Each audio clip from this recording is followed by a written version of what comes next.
I've hit the record button. I don't always record blabs for lots of different reasons, but I am going to record this one. I probably should have got out of my beach shirt, but who cares? Doesn't matter. Straighten the tie, tidy the hair. We're on record. We'll edit that part out, right? I know, Christy. Yikes, we're on air.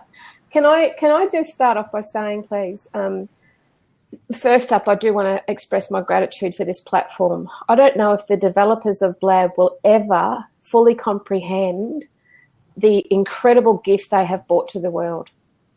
I truly, truly believe that the opportunity that they have given us is, for me, it's what I call spirit-driven.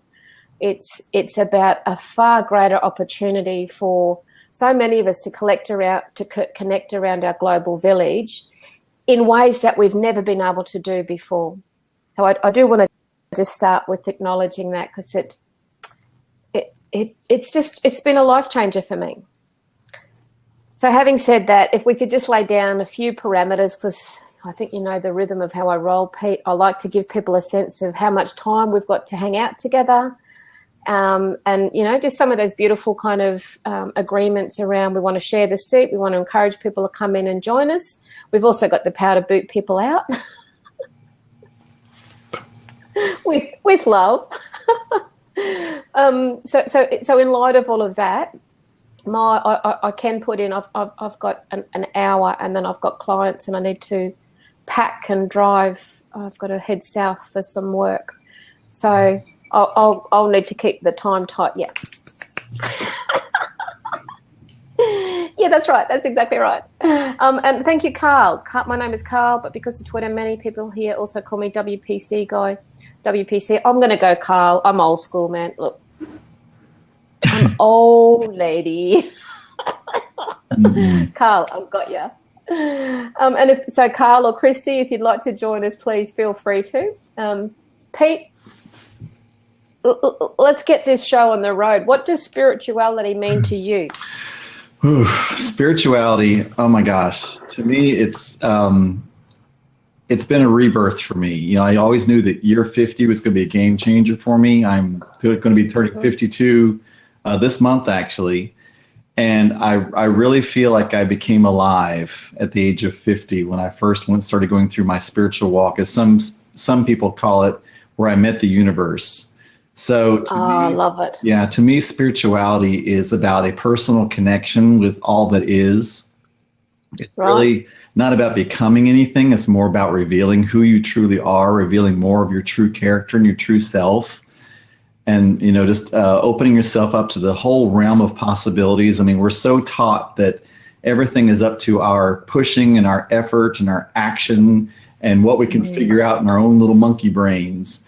You know, and when you really start tapping into spirituality, you really start learning that really our role is really to envision what the future will be and really to focus on it and allow our spiritual connection, for me, that would be the angels, to really plan out and guide us down a path towards, you know, what we want to achieve and where we would like to go. You know, we're the expanders of all that is. We're on the leading edge of expansion.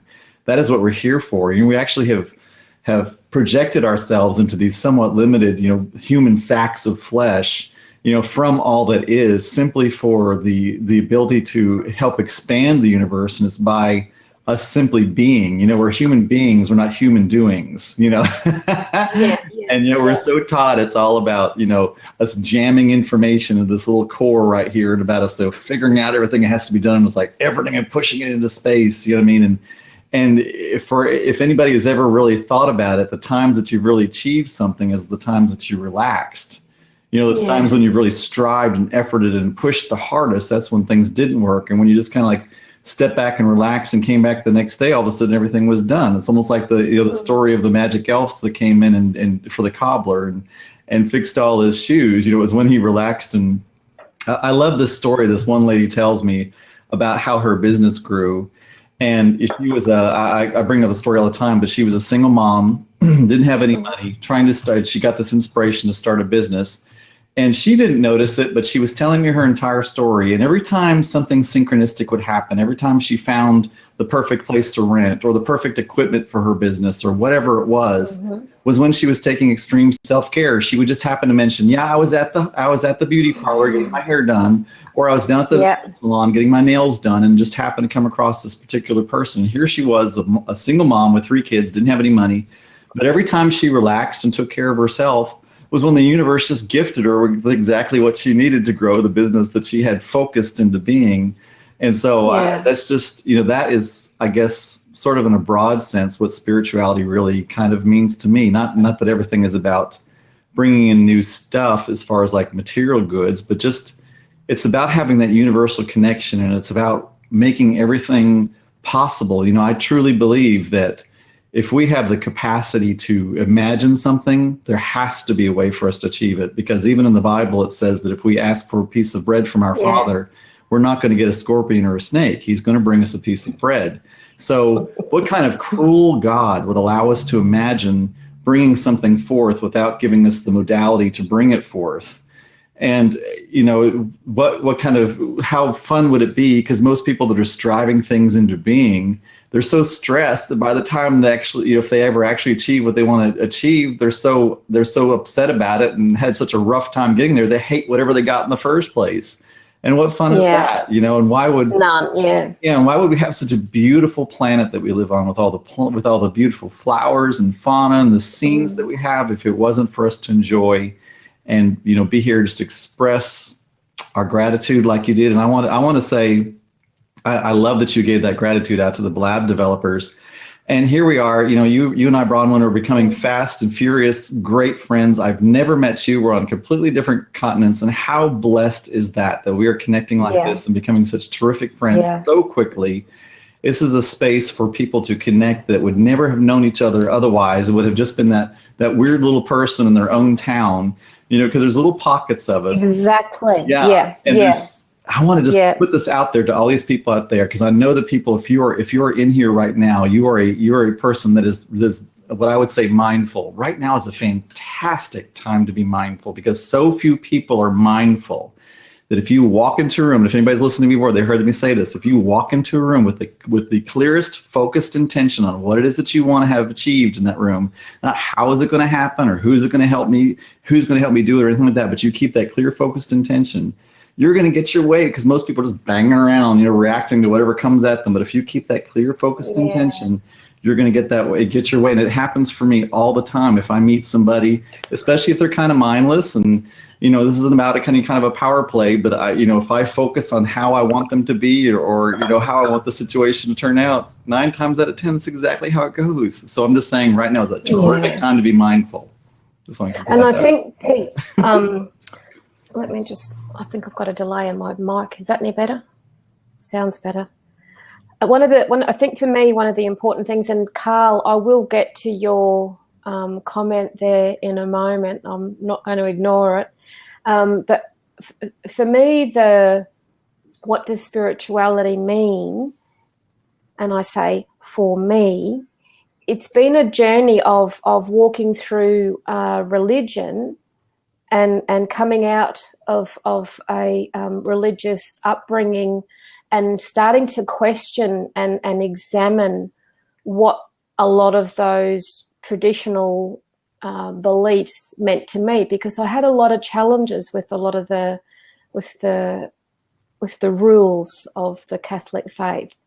And as I then on reflection, I realized what I did was I searched for someone to give me permission, because I hadn't realized how married I was to my Catholic faith. In the searching for someone to give me permission to examine, I realized I was actually also looking for someone to confess to. Because I felt like I had this, oh God, I've done it all wrong. I don't believe in these rules. So does that mean that I'm a bad person? Or is inside I felt like there were these empty rooms that I hadn't quite discovered. And going on a journey of exploration through some pretty hairy stuff. It wasn't like I just suddenly sat down one day and went, oh, wonder what life's really all about. 28, 3 children, had a cancer scare and went, holy fuck, I need to do this a bit differently. Oh, there's got to be something else. And I deeply believed in the power of prayer, but it wasn't a prayer of a religious tone. So that was really for me where I felt at 28. I went looking for what does spirituality really mean, because the concept of religion that I was experiencing wasn't filling my cup. And I discovered Buddhism, I discovered yoga. I felt like I just really went into this deep learning space. And in the learning was where I felt like I could start to unpeel some layers.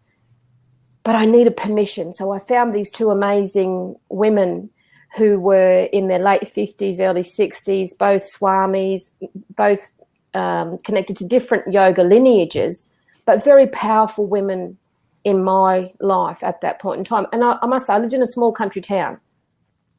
So I didn't have access to a whole lot of spiritual mentors. The internet didn't exist. Well, this is back in 1990. 1991 it would have been. So for me, the journey then was really more about trying to find, like I realise this now, I was trying to find like a hook that I could hang my hat on and go, that's who I am, that's where I belong. Because I had known Catholicism and I felt like, well, if so many people in my life, they all, did the bless me Father for I have sinned, followed the rhythm and the mantra, and it seemed to work for a lot of those people, but it didn't work for me. So I felt like there must have been a group, a temple somewhere that I could go, yep, that's mine. So what I then discovered I think it was probably across a journey of maybe 5 or 6 years, that it didn't exist externally. It existed internally. So I then went on this, what I called my long walk home. So rather than going on that great big journey outside, externally looking for who's my mentor, who's my guru, who's my God, where's my temple, who can fix me? I discovered, it's the God within. Oh, am I allowed to think like that? And one of the most famous quotes for me that I really committed to for the rest of my life, it was almost like taking a marriage vow, was, I am a spiritual being having a human experience. And after the bliss, chop wood. Because some of the most amazing experiences I've had in the comfort of what I called my spiritual family at the time was just this, oh my God, this is orgasmic. I just love feeling like this. And then I'd go back into what I called my real world, where it was chop wood, work hard, show up, face up, be a good mum, be a good wife, be a good sister, be a good mother, be a good teacher. You know what I mean? Mm. So I still felt like there was this disconnect while I was having this spiritual life and then living this human life. And for me, the journey was to actually bring together this whole concept of actually, I am this spiritual being, as I believe we all are, having our human experiences. Absolutely. Yeah. I mean, I think that there was such a paradigm earlier where we really did cross-section our lives. You were this person at work, you were this person at home, you were this person at church, you were this person with your friends. And now, since all the lines are blurring and we no longer have the traditional workspaces or learning spaces, we're really learning to really integrate and be who we are in all the spaces at the same time. And I think really translating even into our spirituality, like you say, because there were so many people that were one way on Sunday, and then you'd meet them down at the bar on Tuesday, or whatever it is. Correct. Yeah. And I guess that for me was there was always this, even within my early years within Catholicism, there was a sense of, but that can't be right, because if you're going to church on Sunday, going to confession Saturday, church Sunday, and then going to the pub Sunday afternoon and getting smashed, not putting enough food on the table for your family, where's the Christian values in that?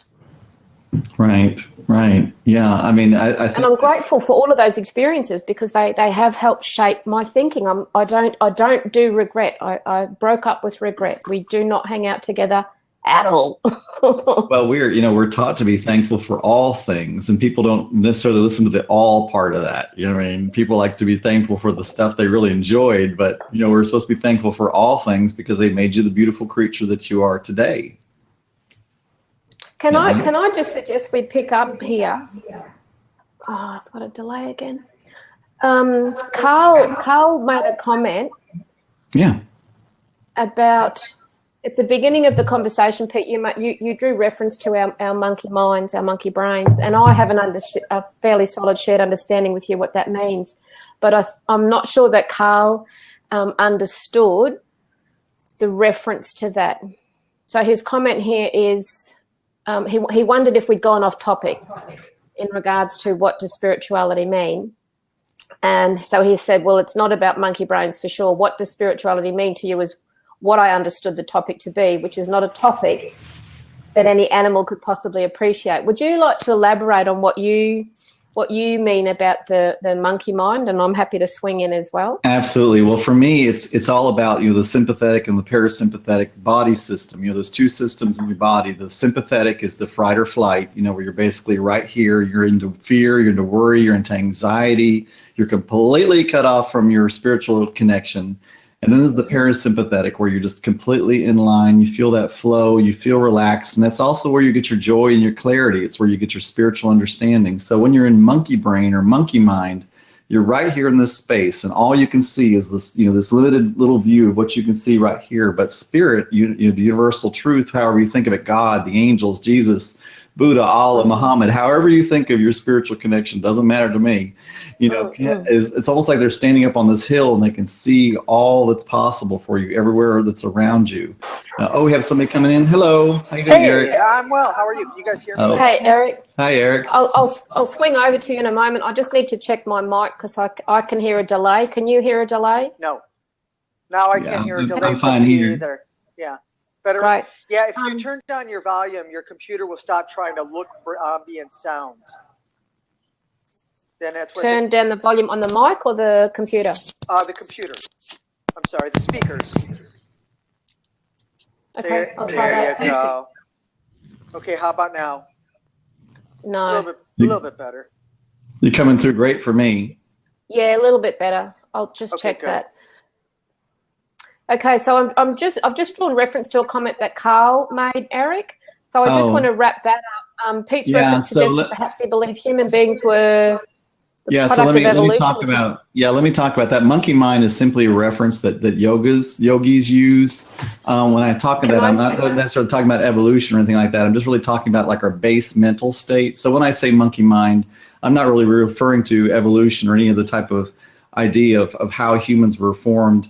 I really don't care how humans were formed. I just care about the now. But anyway, I mean, if somebody else cares, I completely respect that. But that is not necessarily a reference to that. That's simply the way I refer to when we're in our head space and we really don't have that connection to the universal all that is. That's what I mean when I say monkey mind. I'll have to find a different way to reference that. I guess when I say when we're in our own head space and we're no longer connected to our spiritual connection, I guess is really what I mean.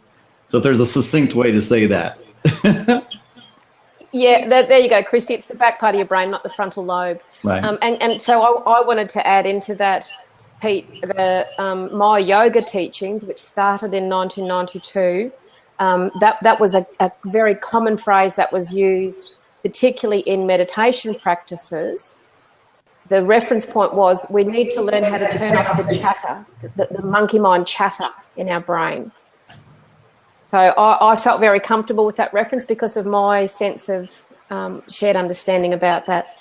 So, Eric, can I just say hello, welcome? No, you can't. Lovely to have you in here.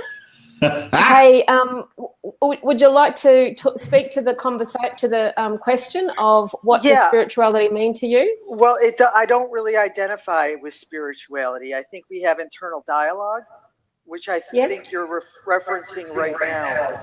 Can you turn down your volume because it's creating an echo? Yeah.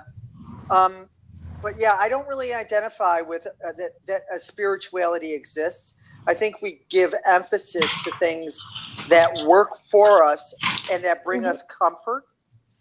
And whether or not it's really a spiritual thing or is how certain concepts and ideas impact our self-identity or presence, I think is sufficient. So we may be defining a similar experience as spirituality,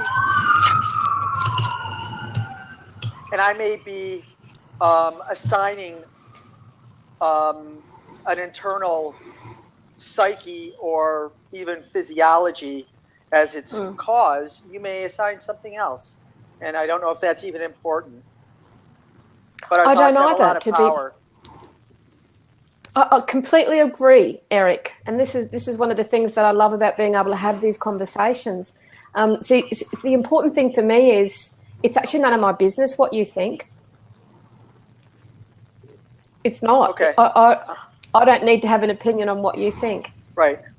Because to me, it's about honouring your opinion, honouring Carl's opinion, honouring everyone else in the chat column's opinion. What I really appreciate is being able to have the conversations, because I think that's where we can actually start to really grow as a communal consciousness around having acceptance to other people's opinions, beliefs, ideas and values. I have no intention or interest in trying to convince anyone to believe in what I believe in.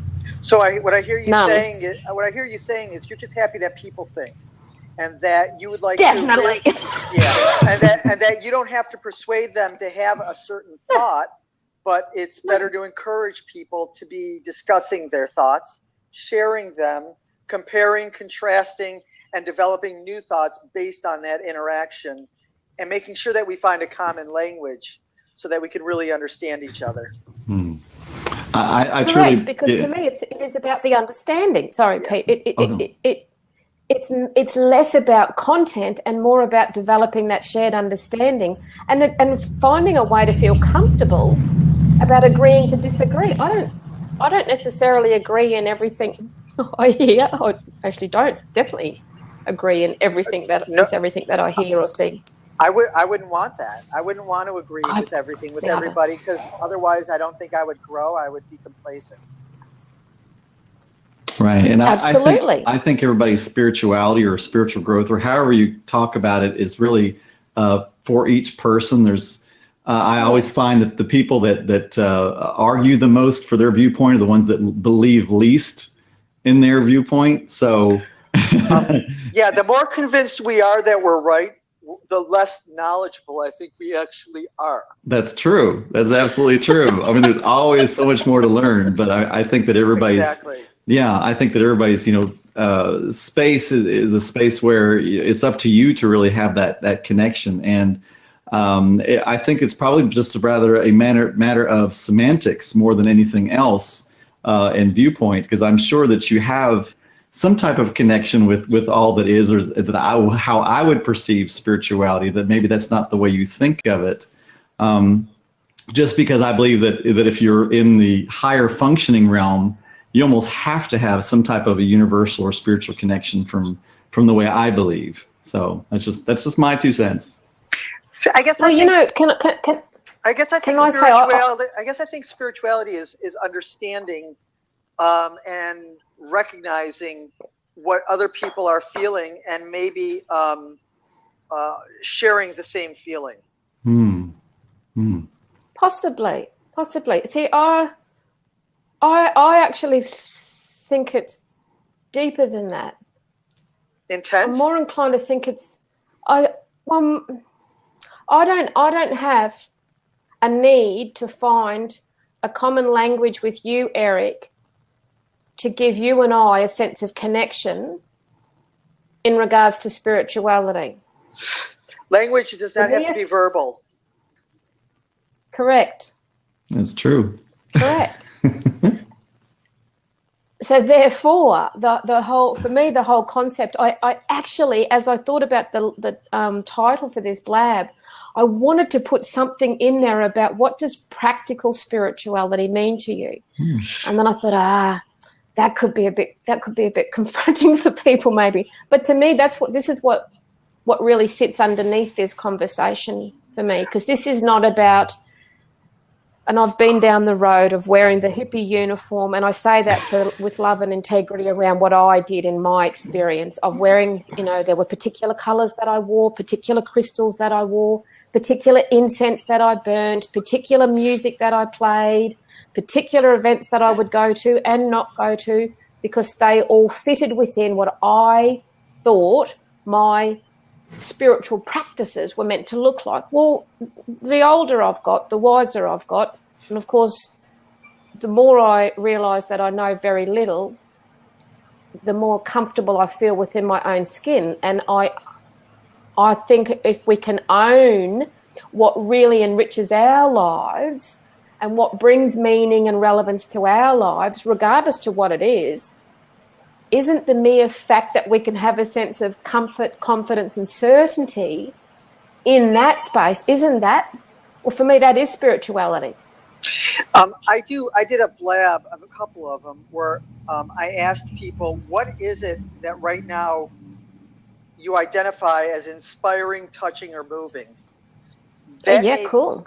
That may be a little bit of a concept around spirituality, because it's being impacted at a non-physical way by ideas that are greater than us, I think. Yeah. That's what I meant. I think that, we're kind of talking about the same sort of thing, just different semantics, really. But I'm right, and you're wrong, right? Okay, I accept that. I love it. I feel better. Where's the book that I can read? The other thing is, the more that I know, or the more knowledgeable I am, the more able I am to articulate my perception of my experiences and surroundings, the more curious I am to learn more and to be able to better articulate and hear from other people.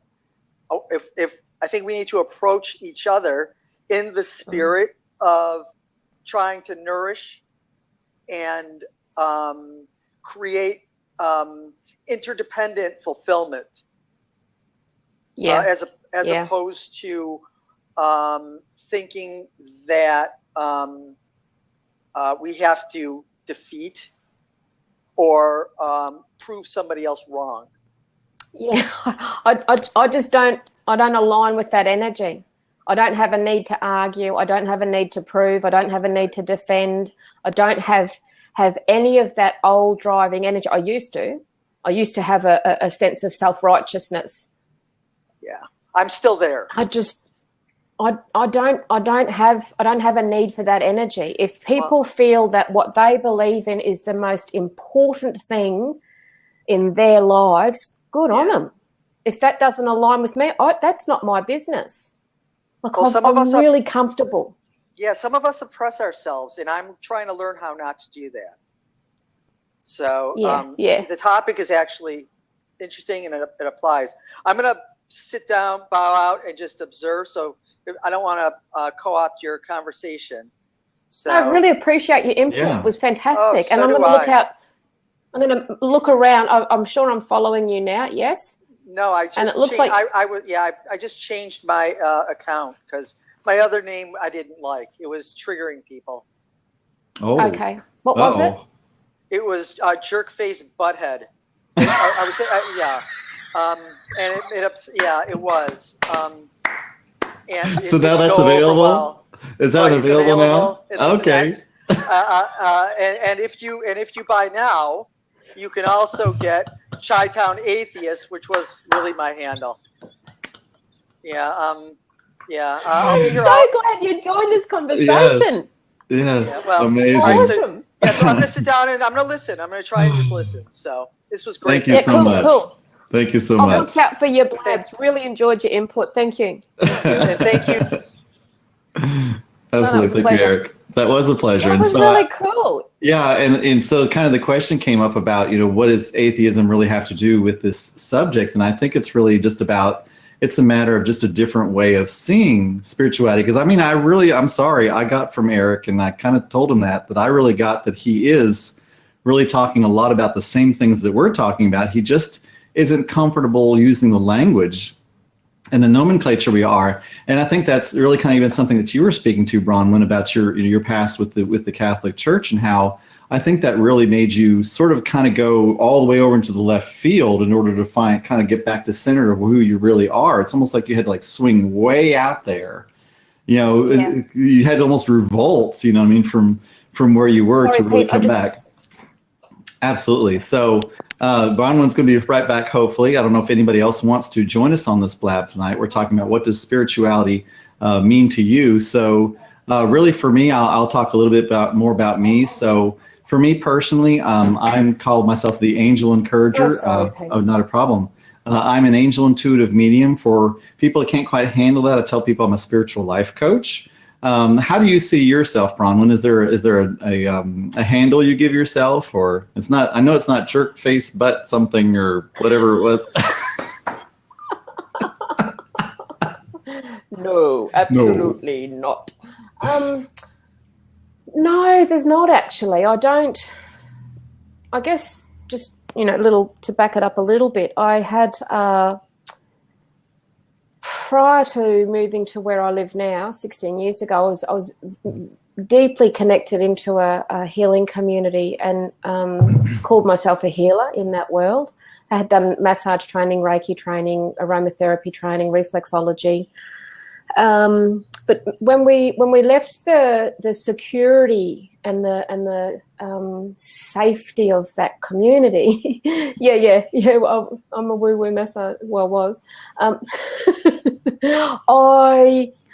felt like I left that behind. I tried to reestablish myself in a similar community in the jurisdiction that I live now. It didn't work. So I got to a point where I realised that spirit was actually, I felt, really guiding me to step up to the next level of my own growth and development. So where I had done a lot of hands-on healing, my healing work then shifted really into the words. So helping people heal through conflict, managing conflict and tension, community development work, community-based counselling became a big focus of my world.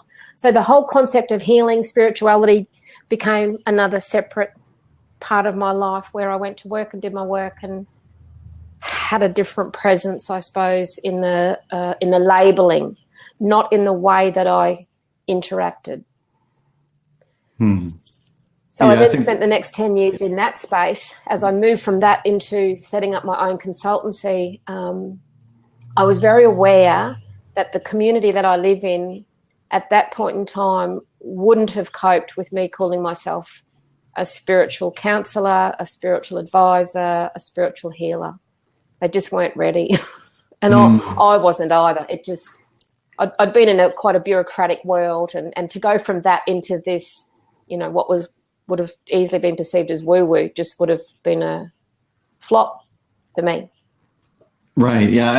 It doesn't do anybody any good. Like when I first, went through my spiritual walk, I told everybody I'm an angel intuitive medium, and just kind of freaked people out. I was like, okay, I need to find something, because it doesn't do them any good, doesn't do you any good. So that's where I started telling people I was a spiritual life coach, and then kind of saying, where they were with that, and then, possibly going, because the angels is simply the modality that I use. I mean, I'm interdenominational enough to where I truly believe it's whatever you check in with, whatever, works for you.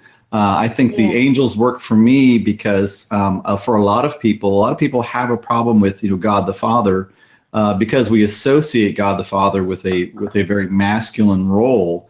And if you had a non-existent or a bad father figure, sort of like what I had, it's really hard to see this male figure like in charge of you, especially the way, a lot of the way that is really presented, a lot of times, as far as like having all this fear and being a very wrathful God and all these things that you read about. It's very hard for people sometimes to connect with that energy. So I think for me, it's very easy for me to connect with the angels. And also the way I look at the archangels, each one has almost a distinct personality or a distinct role that they take on in our life, whether it's health or wealth or relationships or whatever it might be, spiritual understanding or connection. So it's almost like you're talking to sort of like friends, in a way, but especially definitely spiritually connected friends, but got friends in high places, as they say. Yeah. And I think for me too, Pete, part of my challenge in bridging where I was with religion and coming into this, this spiritual space.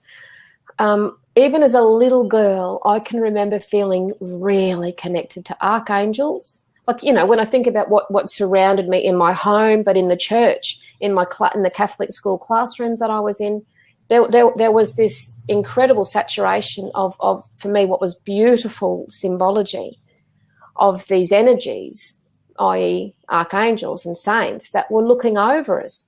So I can remember feeling like, and I'd go to church, I think I've told you this before, I used to go 4 times a week because I loved it. I loved the reverence and the sacredness and the quiet. But I used to feel like I was actually talking to Jesus, like as a person, not as a ethereal energy that I couldn't, really have a connection with. I can remember imagining him as a carpenter, as a bloke. Someone that you could go up to and say, hey, can you fix this for me, please? And he'd, have a conversation with you. I can remember that feeling. So having had those experiences as a young girl and then, going off on this journey of exploring and trying to bloody work out what does spirituality really mean to me anyway, I have always maintained that sense of connection with this energy of people who walk this planet, these people who other people then elevated into a position of calling them holy prophets, but they were people. They were spiritual beings who came and had human experiences and helped kind of clear a pathway for us to grow and evolve. That's the kind of energetic connection I still feel really strongly aligned with. And I guess part of my challenge or contribution in this conversation is how can we find ways to invite opportunities for the everyday person to discover what does spirituality mean to them, not for what it means to us to try and coerce or influence, but does that make sense? Absolutely. No, I don't think at all. I think that's an amazing discussion really to have. Do we have Anna coming on board with us, I think? We do. Anna, Carolina. My camera is not working. Hi, Anna. It doesn't look like it. We can hear you, darling. Okay. I'm from Brazil. I don't speak English very well, but I'm going to try to express my thoughts with you. Beautiful. To me, spirituality means my relationship with God. It has nothing to do with religion, because in my eye, religion turns us kind of blind somehow, because some religions have dogmas and people have to follow as such dogmas, and they point out to other people and say that other people are wrong because they don't share the same belief. And in my opinion, spirituality is something that enlightens you and makes you better and teach us how to love people and not how to judge people, to point out at people, to be biased, And yes, unfortunately, the vast majority of religions turn people biased somehow. That's beautifully said. Yeah, my beliefs are aligned with yours, Anna. Thank you. And I do acknowledge that for a lot of people, there is a deep need, and I understand as human beings, we look for fit and belonging. We want to find, I use the terminology of who's our pack, who do we howl with, when do we howl, how do we howl, where do we howl? As human beings, we're genetically driven to do that. And so I understand how powerful and important religion has been for centuries of providing a haven of, we have shared understanding, we have shared values, we have shared cultural beliefs within our religious dogma. I understand that. Mm-hmm. I also understand and value that we need to be able to give ourselves permission to explore what works and what feels right and best for us. not for what the majority say I should or shouldn't do. Right. It's all about how, like, well, Pete, one of my challenges with that is what's not my challenge. What has intrigued me is that the deeper I've gone into accepting, I have no opinion on other people's religions. That's their business. The deeper I've gone into that, it's been fascinating how that challenges people who have such a deep connection to their religion. And I go, but I'm not judging you. I'm not criticizing your belief. And I would appreciate it if you could do the same. I find that intriguing that's not often reciprocated. Right. But I think what Anna is saying is really beautiful about how her spiritual connection really is about the source of love. And that's what the whole source of it is. You know, if you're coming at anything through light and love, you know what I mean, then that's, you know, because even the Bible says that it's up to God to, you know, judge. It's not even ours to judge. So why would we judge each other based upon, you know, how we connected with spirit or how we thought of ourselves as religious people or spiritual people? That's not even ours to do. That's not our job. You know what I mean? And it's certain. Exactly. Yeah. My mama has this beautiful saying, you walk a mile in someone else's shoes before you judge. Yes, Sorry, like Anna. Sorry, I didn't mean to cut you off. I like when people use religion to grow, you know, and to enlighten themselves. But I don't like when people start preaching, you know, and say that their religions are the right religion to follow, and that they have to behave in a certain way, or they will go to hell, you know. It's oppressive, and in history, religion was used to oppress people and to dominate people and to justify wrong reactions and government systems, you know? Yeah. I just want to throw in there, I agree, Anna, it has been used, religion has been used for a lot of those reasons that you stated. I do think it's really important for us to also acknowledge and honour some of the beautiful, amazing opportunities it's also provided. I know when I think of my mama, and I just love and adore my mother, her life just she would not have been able to have coped with the incredible adversity that she's faced without her religion. And she appreciates that now in her, you know, as she's coming into her last maybe decade or two on the planet, she's questioned that deeply for where she is now, because she's saying to me, Bronwyn, it's not the Catholics that come round to check on your father and I because they live thousands of kilometres away. She said there's this other non-denominational group that come around and visit us. But she said the Catholics that I've known for 50 years, they're not coming around.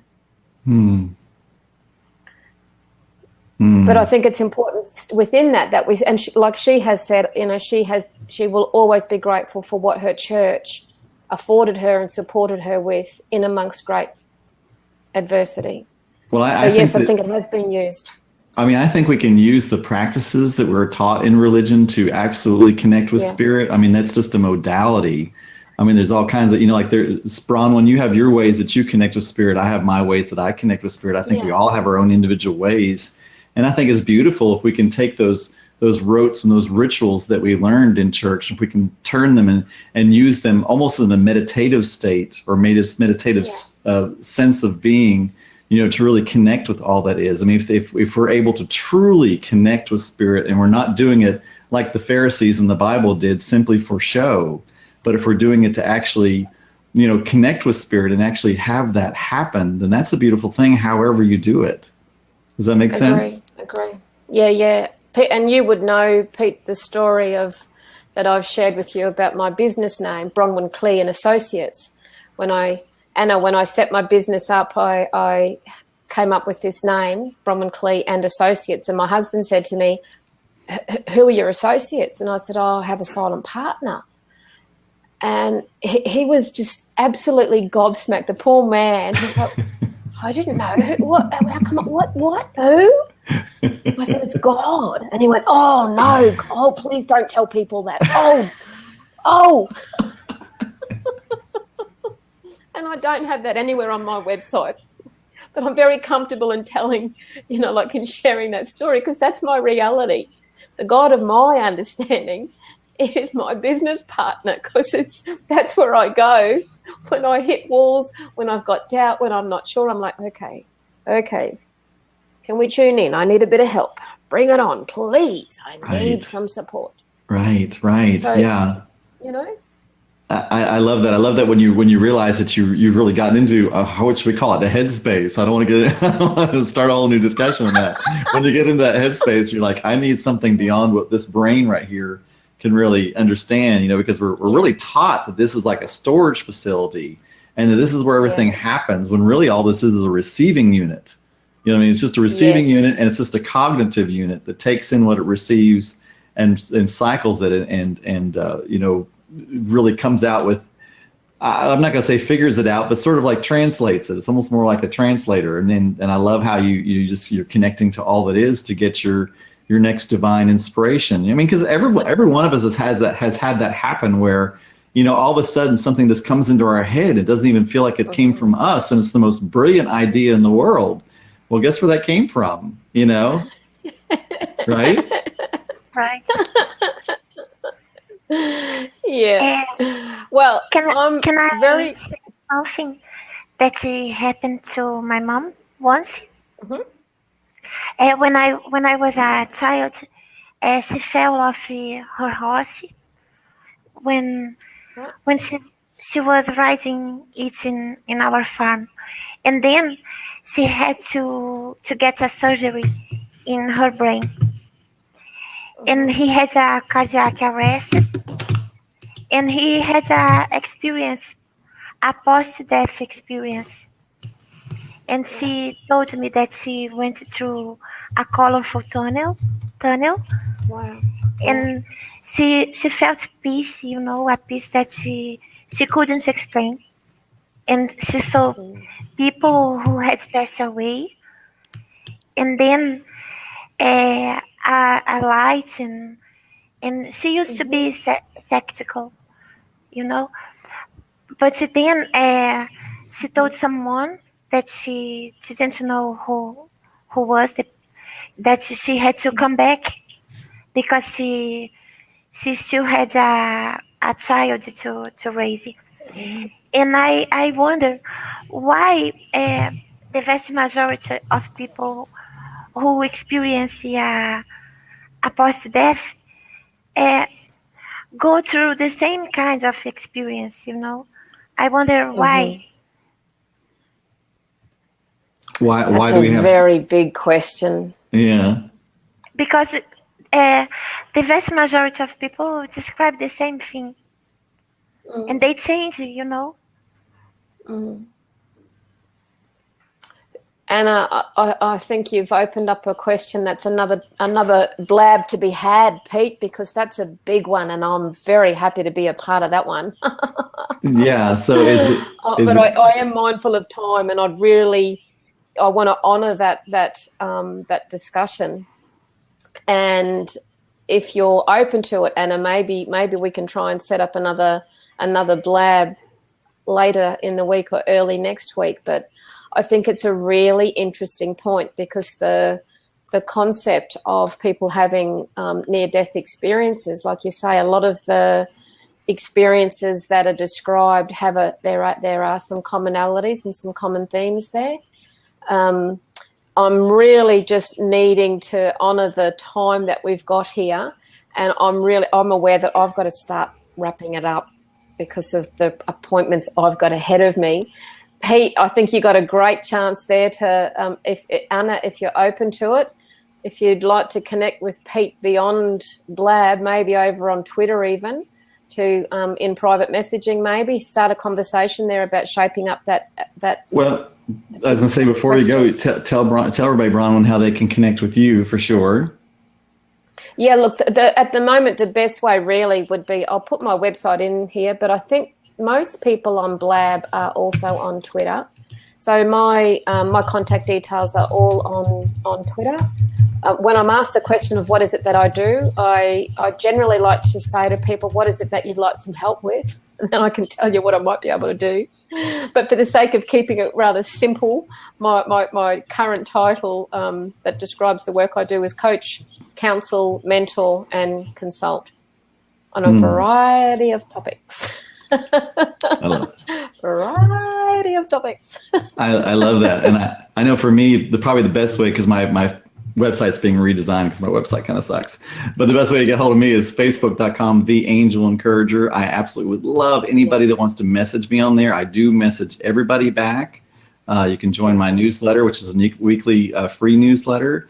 Anna, I would love to have more of this discussion. I also have another business partner I've got to get with right now. So, and I do think that's a very important topic. I don't think we would really do it justice by just, So I would love to discuss that more. And out of respect to the topic, Anna, I think we need to just put a full stop on it, because that's a whole hour at least in just starting to take the lid off that one. So thank you, everybody. Thank you for the chat community, for your contributions. Anna, thank you for coming in. Really sorry, Carl, but I've got to wrap it up. I have to move. Thank you so much. I really enjoy meeting you and having this conversation. Thank you, Anna. And I hope to see you again soon. Oh, exciting. Look forward to it. Okay, thanks, folks. Bye. See you on the other side. Love you, Pete. See you, man. Bye, darling.